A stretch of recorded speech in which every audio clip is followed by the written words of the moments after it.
મારું નામ સાવલિયા શ્રેયા છે. હું ધોરણ 1 માં અભ્યાસ કરું છું.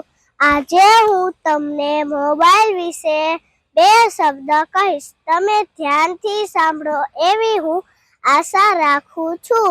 આજે મારે વાત કરવી છે કેવા વિષય ઉપર કે ઘણા લોકો તેનો સદુપયોગ કરે છે અને ઘણા લોકો તેનો દુરુપયોગ કરે છે.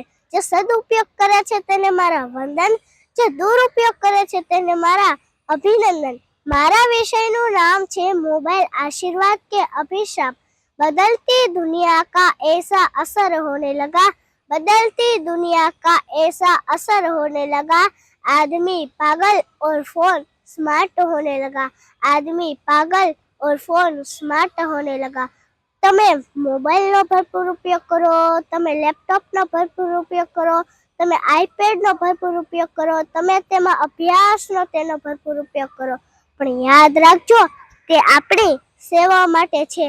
પ્રમુખ સ્વામી મહારાજને કોઈ પૂછે છે કે મોબાઈલ આપણા માટે આશીર્વાદ છે કે અભિશાપ, ત્યારે પ્રમુખ સ્વામી મહારાજ સરસ જવાબ આપે છે કે જો તેનો વિવેકપૂર્ણ ઉપયોગ કરવામાં આવે તો તે આશીર્વાદ છે અને જો તેનો દુરુપયોગ કરવામાં આવે તો તે અભિશાપ છે.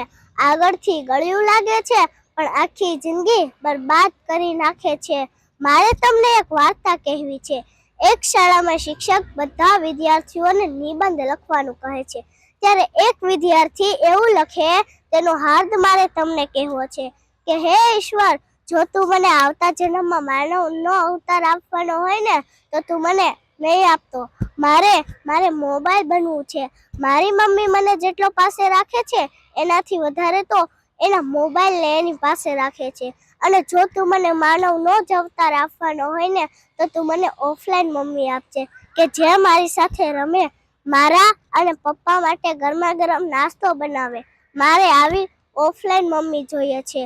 लोग पहले सैलरी छुपाते थे, लोग पहले सैलरी छुपाते थे, फिर ज्वेलरी छुपाते थे और अब तो गैलरी छुपाते हैं.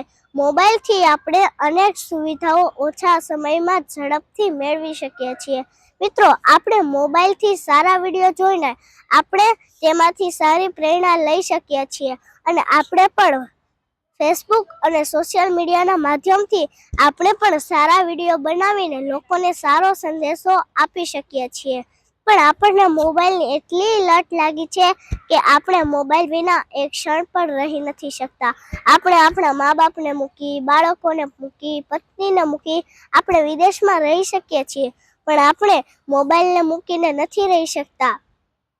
ઓનલાઈન ઓર્ડર કરીને જમવાની મજા આવે છે કે પછી પરિવાર સાથે બેસીને રોટલો કઢી ખાવાની મજા આવે છે?